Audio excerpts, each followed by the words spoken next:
So 3 Springbok wins in a row for 2025. They have got off to a flyer, and the next game up against the Georgians. In this video, we'll be trying to predict what Rassie Erasmus will be selecting. Now, not only do I have one guest for this video, but I have got two. It is Vic and it is Wern of the Vic and Wern Sports Chat. How are you doing, gents? And what did you think of that match up against the Italians? Well, we're doing great. We're doing fantastic. Yeah. I mean, we're enjoying ourselves, and rugby's good at the moment. We knew the Springboks were going to do well yesterday. Yeah. A lot of people thought it was a weaker team than last week, but when you play the French players, they're up for it more because these guys are really fighting for a spot in that Springbok squad. So, yeah, we thought it was good. And, of course, Rassie came up with some crazy stuff again yesterday. That kickoff, we saw also those line-out lifts in the middle of the field.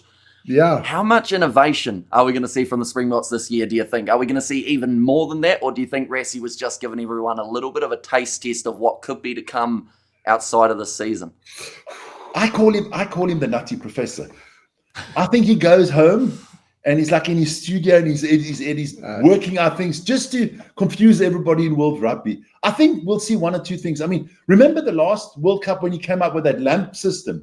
We was pressing the lights and the players could see they just had to look up and they know that the light was on, take the kick, that the light was off, no kick. You'll come up with something. You'll come up with something. I think just to make it interesting, which I think is interesting for everybody. Yeah. Especially for us. Well, it's definitely stuff that we've never seen before. It was like that scrum inside of the 22 from the mark. World Rugby very quickly getting rid of that one so that we didn't see it again. But a different way now of getting a scrum for the box. Of course, normally dominant in that department. Few mistakes there in the second test up against the Italians. But I think once Oxnashare made his way onto the field, certainly did make the difference. But we will be looking through now at the front row for who you guys think Rassie Erasmus will be selecting. The question is, have you got the big ox in that number 1 jersey? No. Pretty simple. We're going ox on the bench. We're going with Jan-Henrik Wessels at the number 1 position. Did you like him as a hooker in that last match up against Italy, or do you prefer him as the prop? Of course, very versatile in that I think he can play both positions. I don't mind where he plays on that one. I prefer him in the prop position because I don't think at the hooker position we've got Malcolm Marx there and you got Bongi there, so I like him in the prop position. Yeah, me too. But you can play both. I trust. I like that you can have. I like that about a lot of the Springbok players that you can play more than one position. I do like it. Just look at Andre Esterhuizen, centre or a flank. Yeah, and he did it amazing in the last match. But jumping into your number 2 and 3. Who else have you got? Have you made 3 changes across the front row? Yes, we've got at hooker Manus van der Merwe. Gave him another run out. He didn't play well the first time he came out. And a lot of South African fans, we don't see a lot of him. No. Because, what is it, the Scarlets? Am I correct? Yeah, I think Scarlets. And yeah, obviously we don't watch a lot of the Scarlets games and stuff like that, only if they play one of the South African teams. Yeah. But I'd like to see him. Yeah, I'd like to see him on the field. That we just get to know what he's all about more, because a lot of people said he had a fantastic season in the URC. So, and it's always good to put some pressure because I think Malcolm Marx has got that number 2 spot nailed. Yeah, I think Bongi is the second choice at the moment. So, and that's kind of the opposite of what we saw last year, isn't it? Because last year, don't get me wrong, Malcolm Marx is always that impact guy off the bomb squad bench, but this year, it's very hard to take him out of the starting 15 when you're looking at what is the absolute strongest because, he can score tries whether he's starting or off the bench. But this year, he's just tearing it up to another level. Brutal, man. Brutal. And on the tight head, we've got Asanati, the big boy. I always say, I think he's just like eaten 2 or 3 people in there. I mean, he's just huge, man. I mean, look, fair play to him. He's lost 20 kilos. He's down to 136 now. He was 156 at a stage.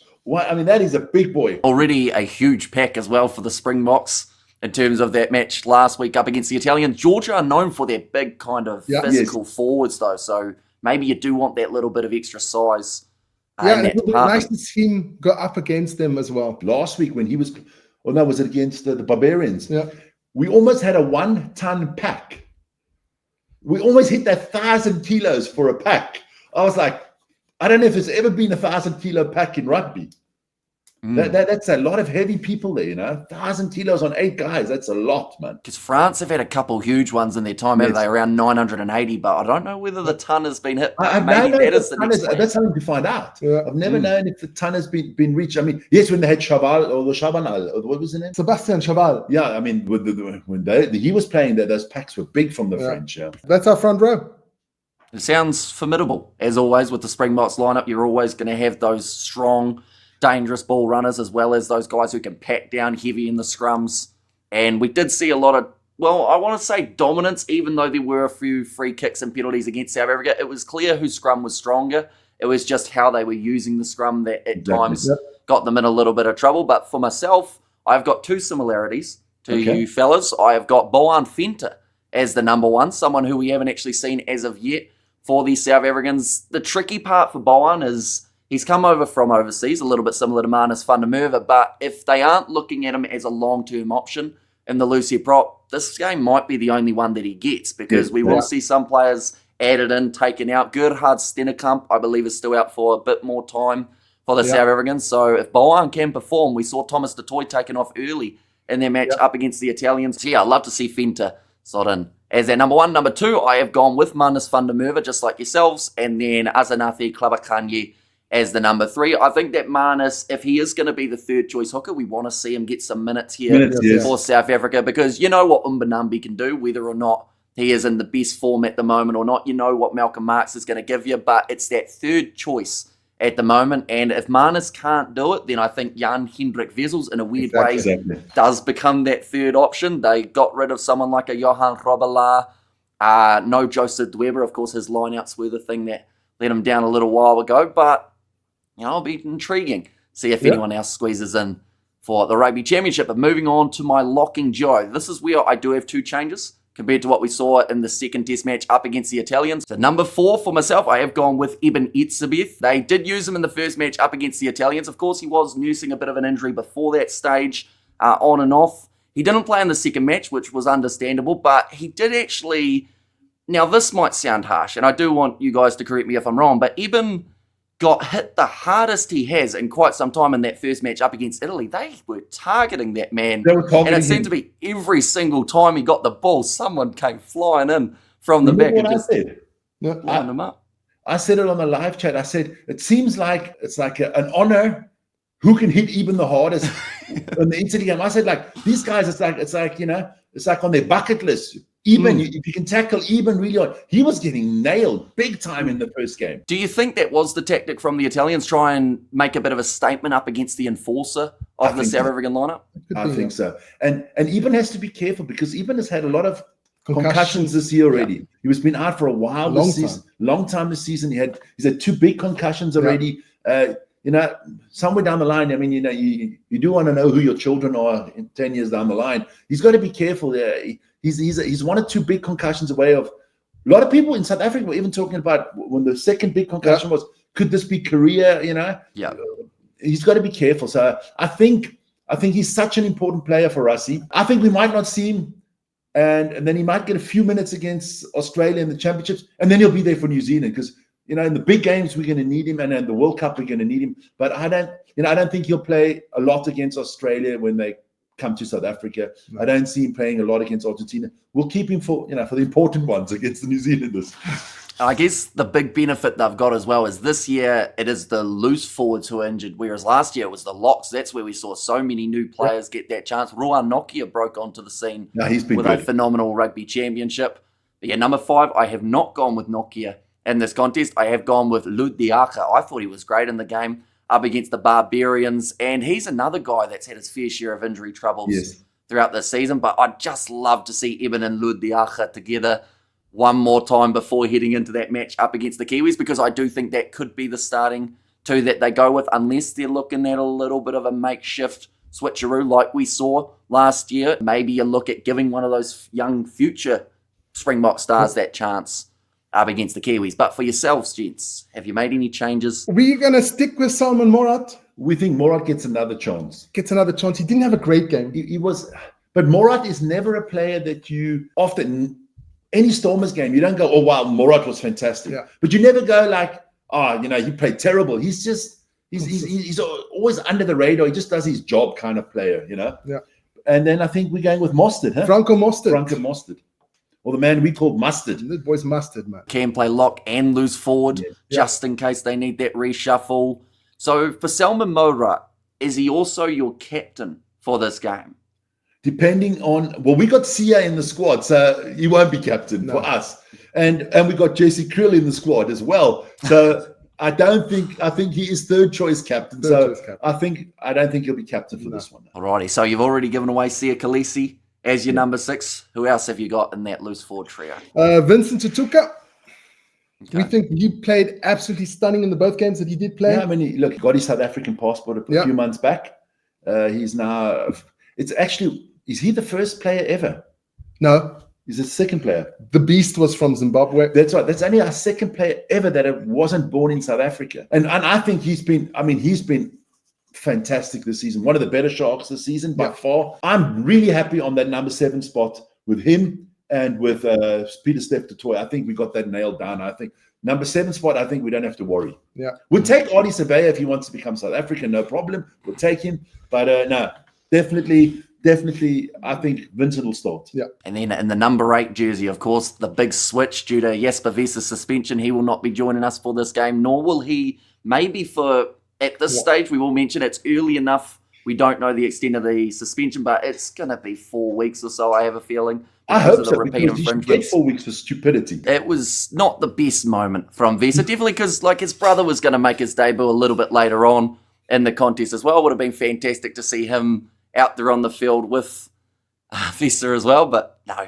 didn't quite work out that way. Having such a strong squad, especially on that 8 spot, 7, I think he's jeopardized his Springbok position here with the stupidity. Because I mean, if Hanekom gets healthy again, we've got so many options on that spot, and that has always cost South Africa in the years gone by. We've always been known for not being a very disciplined team. Actually, a very dirty team. I mean, let's Bucky's Woods. I mean, we've been known for that, and we've gone away from that, and that has helped us in the last World Cups with discipline. We need to stamp that undisciplined out straight away, and I think Rassie will do that. 8. Marco van Staden, even worse. I think it's going to be even worse. Okay. I think it's even worse. I think he gets another shot at it. We'll go with even worse. I would have gone with Marco van Staden, but we'll go. He's the older brother. We go even worse. Vito.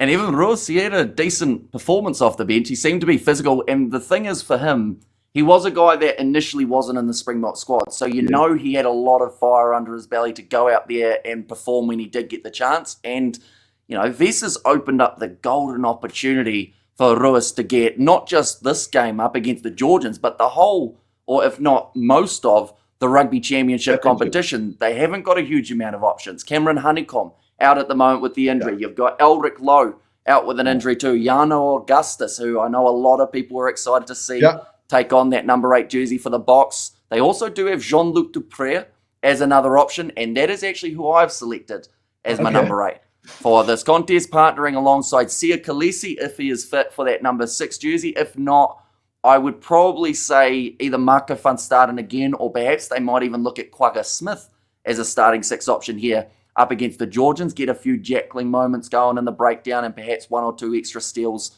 for the Boks. Across this contest, Vincent Tutuka, he is my number 7. Like I said, the man just seems like a future star for South Africa. He's got the size, he's got the speed, he seems to have all of the traits that you need to be a great Springbok loose forward. Hasn't quite got that try. He wanted it so badly in that first match up against the Italians. Just short of getting over. Of course, scoring twice up against the Barbarians in that, well, it's a warm-up, but it was pretty much an international, but sadly doesn't count as one for him. But he won't be too far off a try in the very near future. Moving on to the 9-10 combination, I have gone with Morne van den Berg as my starting 9 and Sasha Feinberg Ngume Zulu as my starting 10. This is a combo that for the Springboks can do a lot of damage. They're both quick. They do manage to spot the gaps quite well. Mani Libok, he didn't do a lot wrong, except for, of course, those first couple kicks off the tee. But with Mani, he's always going to have that criticism. But I would say what he was able to do on the attack for South Africa more than made up for that. In a game that's 45-0, he was involved in a lot of those tries throughout the contest. He is definitely going to be in that squad for the Rugby Championship, but I do think that Rassie will try and balance out those minutes between him, Sasha, and Andre Pollard, who might also get a look in for this game, but I've gone Mornay and Sasha. I do think that will be a very dangerous duo up against the Georgians. Oh, definitely. We got one similarity. We went with Faf, because Faf didn't have a good game the other day, and we think he should get some minutes. He's rusty, man. He's rusty. He's been very rusty.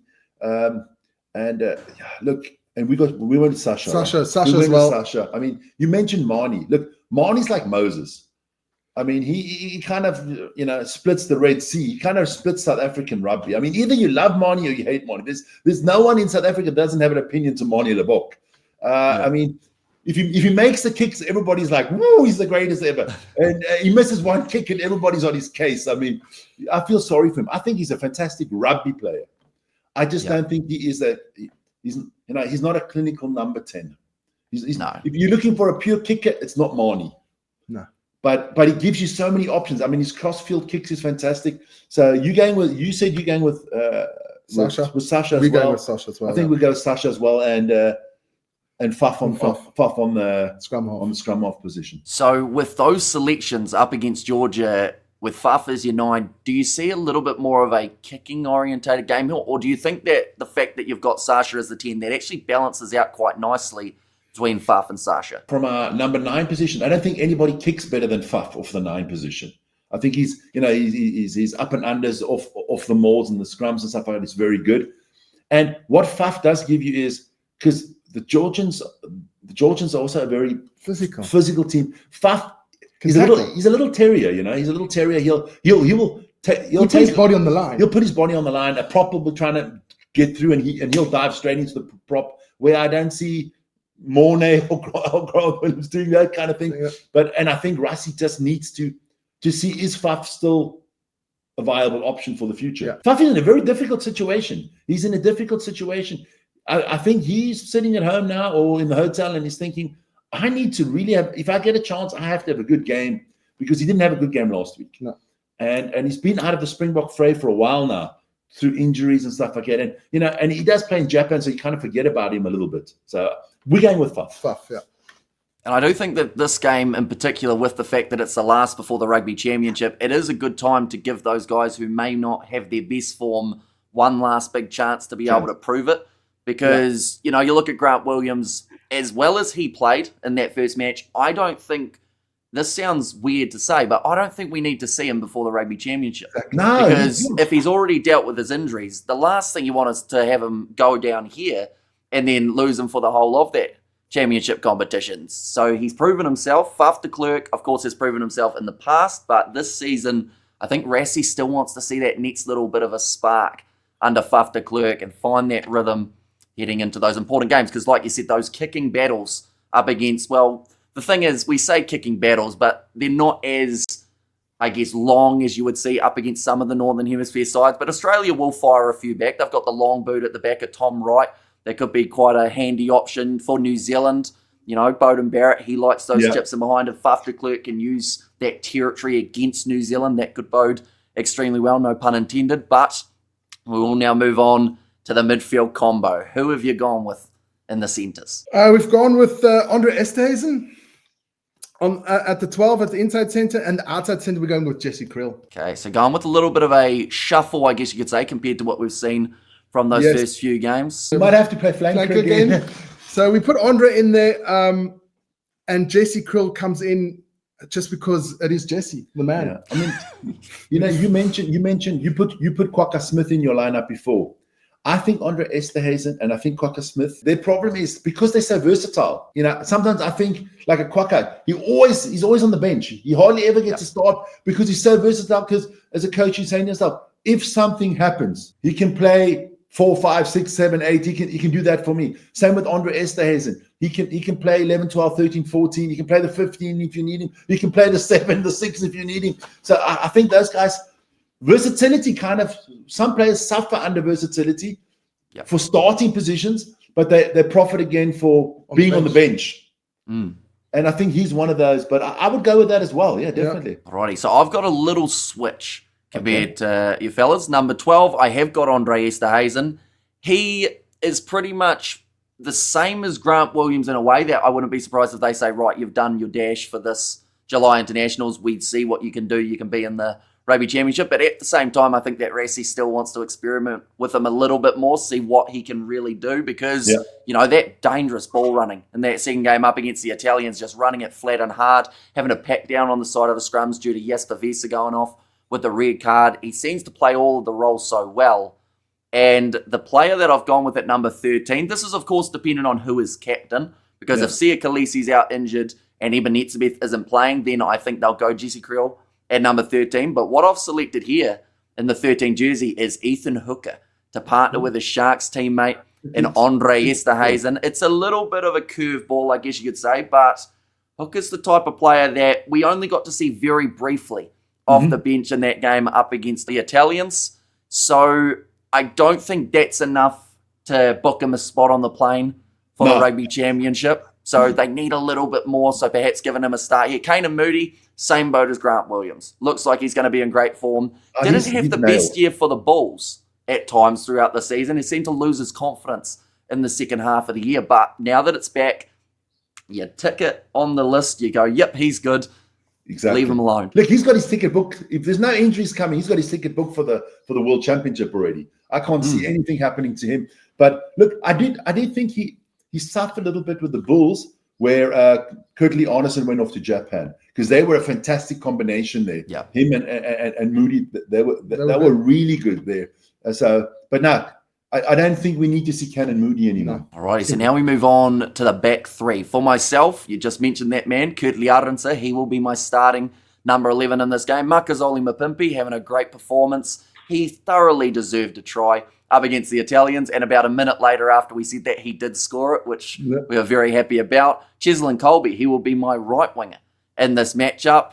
He's one of those guys that, yes, you could say he's already playing in the Rugby Championship, but I do also think he's the type of player who would want to be up against Georgia, just something a little bit different. He showed off his skills every time that he took to the field throughout the last matches, so I don't think Georgia will be any different. He'll probably give about 6 or 7 defenders beaten, 1 or 2 try assists, and he will go into those games up against the Australians with some massive confidence heading into the Rugby Championship. Number 15, this is where I have gone back to Apalele Fasi. Thought he was strong up against the Barbarians. Willie Leroux, he's a tricky one at the moment for Rassie. He's got his 100 caps, which is what everyone said would hopefully be the goal for Willie. He got that big celebration for the last contest. But what's next? Is he going to be in that Rugby Championship squad? Is he going to be playing in that next World Cup? I know the answer to one of those is probably no, but it's the second one that's a bit more of a question. So for yourself, have you gone within the back three? So we are leaving Kurtley Arneson and Cheslin Colby totally out. I think Rassie's seen them. We know them. They don't have to be in this game at all. We're going with Edwin van der Merwe. Had a great game against the Italians on the weekend. I'm so happy. I mean, because I'm a big Sharks fan. So Edwin's coming to the Sharks, right? But I kind of see that as also a problem, because if you look at the players in the back line there, you've got Mampimpi, you've got Ethan Hooker, you got a lot of Esterhuizen, you got a lot of he might. I mean, he played sensational yesterday. I think he might struggle for minutes at the Sharks. So we got Edwin, and on the right wing, we got Ethan Hooker. Like you said, we want to see him play a bit of minutes from the beginning, and he has played wing for the Sharks this season. So we put him on the wing there for the Boks. Yeah. And our 15 is Farsi. So we got 3 Sharks. Our 3 Sharks, and that's good. Always good to have the Sharks. And just to very quickly check, Vic, who's your side in the URC? Sharks. No surprises there. No. Overall, he's Stormers. I'm Sharks. Even though he's wearing a Lion shirt. Of course, obviously we support all the teams. That we have our, how do you say it? We have like a ranking. A ranking. I go Sharks, Bulls, Lions, Stormers, and he goes Stormers, Bulls, Lions, Sharks. So our team, we both have our teams that we support. The opposite has him on the last place. Yeah. I can imagine the tension in the derbies would be a little bit hot then in that regard. It's a bit much. The Sharks are too dominant. But who do you support? You haven't told us. Who do you support in the Super Rugby? Well, that's the thing. I've got that used to being impartial that I don't actually really have a team. If I had to pick a side based off their kit, I like the yellow of the Hurricanes, as proven by the channel logo. But, I'm halfway location-wise between the Crusaders and the Highlanders. So, I can drive 15 minutes south of Minnetonka. I'm currently on the South Canterbury side of things, so I should be more so Crusaders. But everyone loves an underdog too in a Super Rugby season. And I feel like it's much better viewing when you see those lower-ranked sides doing well. Even that's the thing. New Zealand versus South Africa, I should be ball firmly in one court. I'm just hoping it's a good game and both sides can really bring it for that contest.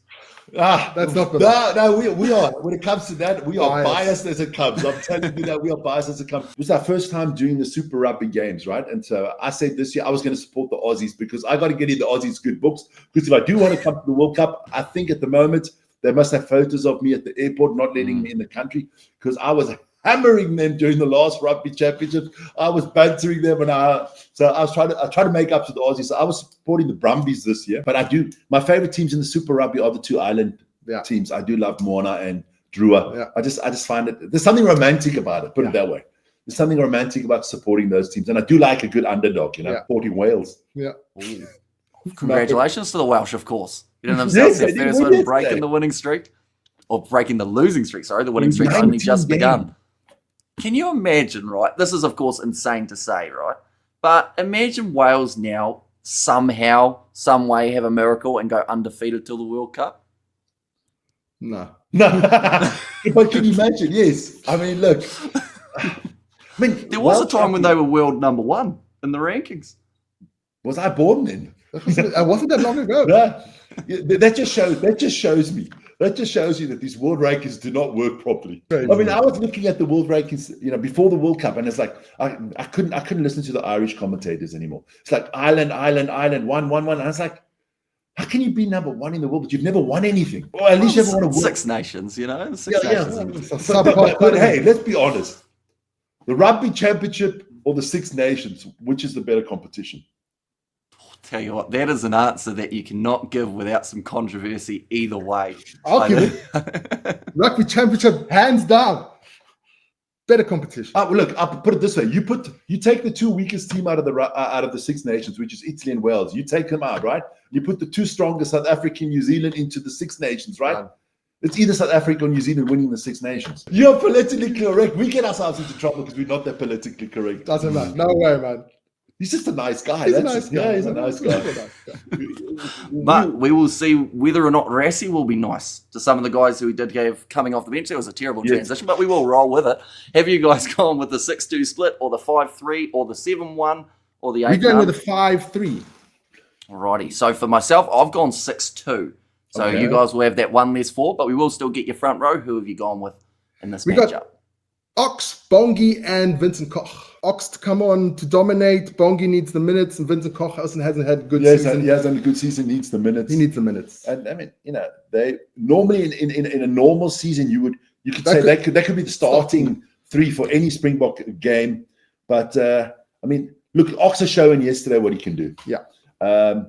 Bongi hasn't played a lot of minutes, no. But Bongi did not have a very good season for the Sharks. Yeah. There are a lot of problems with the lineouts. And Vincent Koch, up and down seasons. We're going with those three, I think. Yeah. I think on Manumbi, his line-out was also criticised from that first Italian match, wasn't it? Hence why he did get taken out.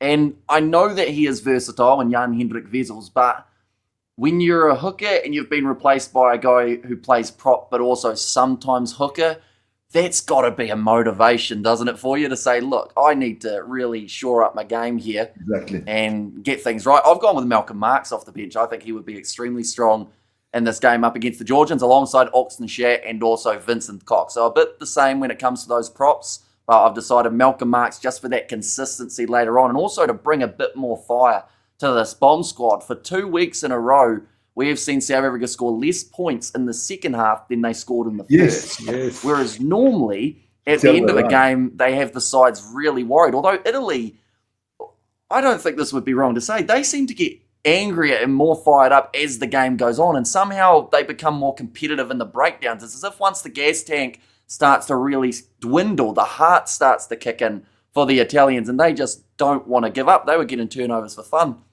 in the later stages. So I do think having Malcolm Marx, of course, he is pretty strong with a turnover alongside those lineouts as well, could be quite a key for the Boks here. In the rest of the forwards that I have selected, I've gone with Argeir Snyman as the number 19. I've got Franco Mostert as my number 20, and then Quagga Smith as the number 21. So quite a bit of versatility there. Argeir Snyman possibly on for either Eben Etzebeth if he is starting in this match, or perhaps they do go with someone else there. But Franco Mostert, you've got the option in that loose forward trio or the line out. And then also Quagga, I mean, like you said, you can throw him anywhere, throw him in the centres if you need him to, and he'll still be a very handy player. So for yourselves. 1920, Louis de Jager.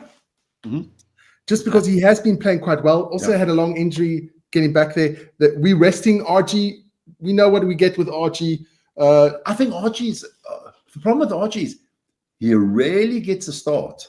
Yeah, he's very much considered coming off as an impact player off the bench, and he does impact. I mean, even in the URC in Leinster, he hardly ever starts games. He's in every game, but he always comes off for 55, 60 minutes. That's when he comes on, and his physicality. I agree. I could have put Archie in there, but I went with you. Now I let you dominate me this time. I just think we know what we get with Archie, and that's why he doesn't have to play. And then we went with Ron Nortier. I think also he can play multiple positions, so he can play the flanks, he can play the lock as well. So he covers a lot of positions. And the third one? That's those are the three splits. Those are we split it differently. Yeah. I guess your third one is Andre Esterhuizen, seeing as he can potentially go from that midfield combo into the flank if needed as well. That's something new that we have to think about all the time. That's a curveball that Rusty has thrown everybody. Andre Esterhuizen has all of a sudden become a player. He's made himself, a very important player all of a sudden as a bench player, because you don't have you can have a 5-3 split, you can have a 6-2 split. If you have Andre Esterhuizen, you basically have both splits, because he can now all of a sudden play multiple positions, and he can give you he can give you that option. Yeah. And it's certainly one of the biggest hybrids that they've had so far for South Africa, because of course there was that Grant Williams to the wing, and everyone was like, this is crazy, this is something new that we've never seen. But a player who is in the back line, who is now considered as an option in a forward pack as well, is something that, I mean, we've seen it for the Fijians with Lavani Botia. He's probably the best example as of late that we have seen for that. Back in the old school days, I believe there was another South African fellow, wasn't there? It did go from the back line to the four-back. I can't think of his name off the top of my head. Someone in the comments will definitely tell us. But also the Fijians, they're such a big, strong, the backs are big and strong. I mean, they fit into that flanker role perfectly, man. All you got to do is look at someone like a Joshua Tuisova. And I mean, he'd fit into most forward packs around the world, no worries. Plus that pure power and speed is something that could be very dangerous.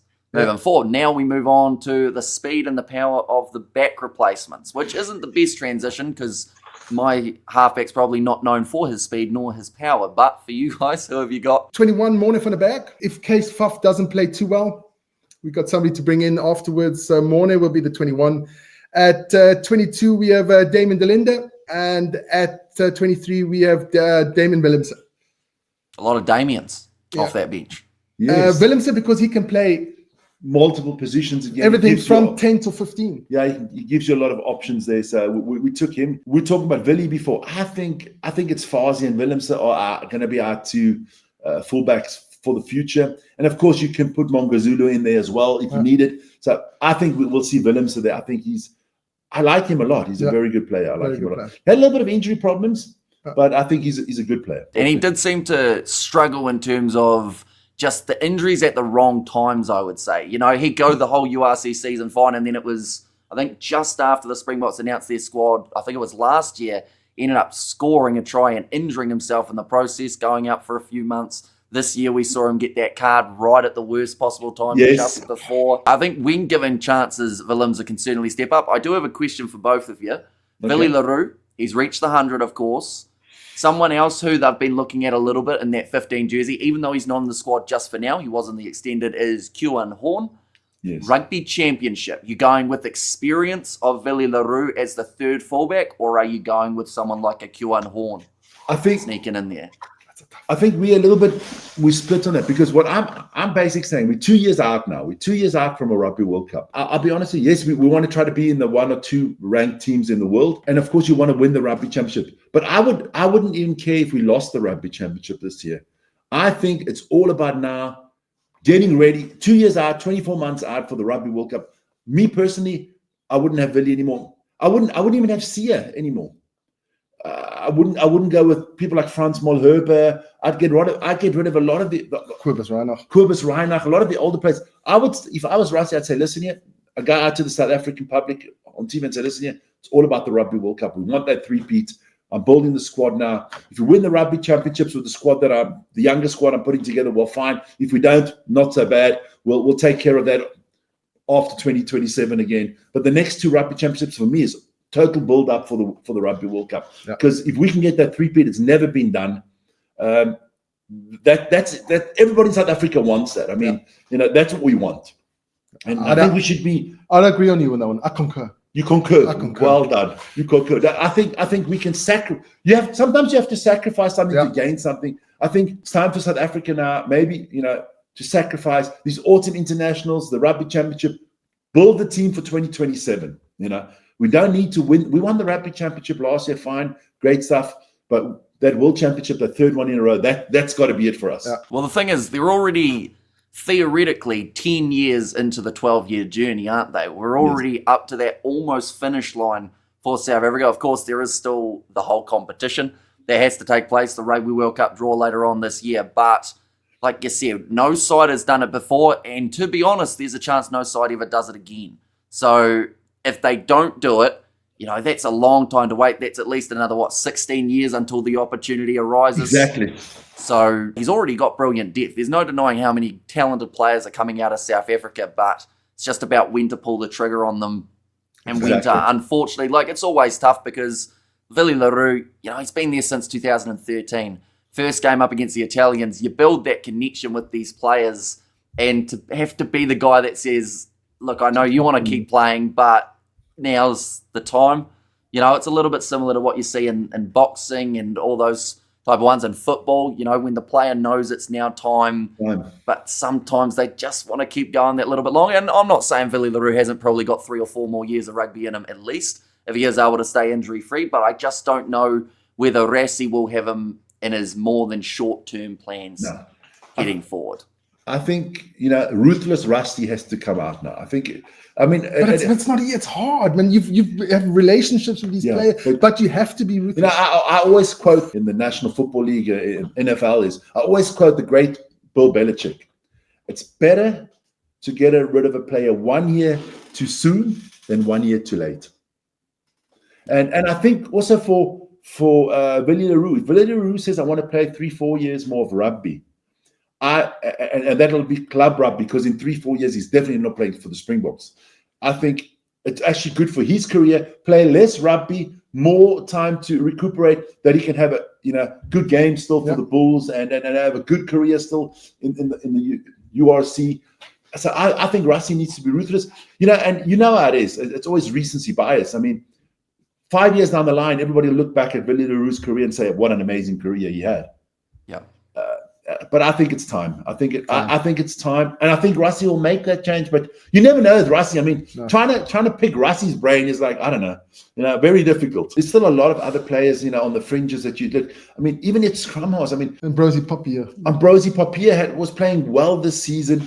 But of course you can't take 60 players with you, and so we'll see. But I think he'll bring the changes in. Yeah. Might not do it this Rugby Championship, but I think the Rugby Championship next year, before the World Cup, I see New Zealand doing the same. No one's going to be interested if you win that Rugby Championship. It's all about preparing for the World Cup. And, of course, a lot of World Cup winners across this current Springbok squad too, so they'll have that experience knowing what they need to do for that campaign. I've got 2 World Cup winners as my 22 and 23. I've got Faf de Klerk as that 22, Damian Willemse as the 23. Out of those 2, I know that Faf de Klerk, he's such a world-class player, and he has been for a long time. But once again, Rassie Erasmus, where does he see him in his pecking order at the moment for halfbacks? Because I know that after this past week, a lot of people are saying Grant Williams, Morne van den Berg, de Klerk. And that's about as low as we've ever seen de Klerk in the halfback rankings. Maybe, like you said, it's recency biased of people based off what we've seen in just the last few weeks. But, you know, Faf de Klerk, like we said, he needs a big game, whether that's off the bench or whether that's in the starting lineup. I can see him controlling the match in the second half a little bit better, where at times with that bomb squad, just in the last 2 games, we've seen a bit of incohesion in terms of what the actual plan is.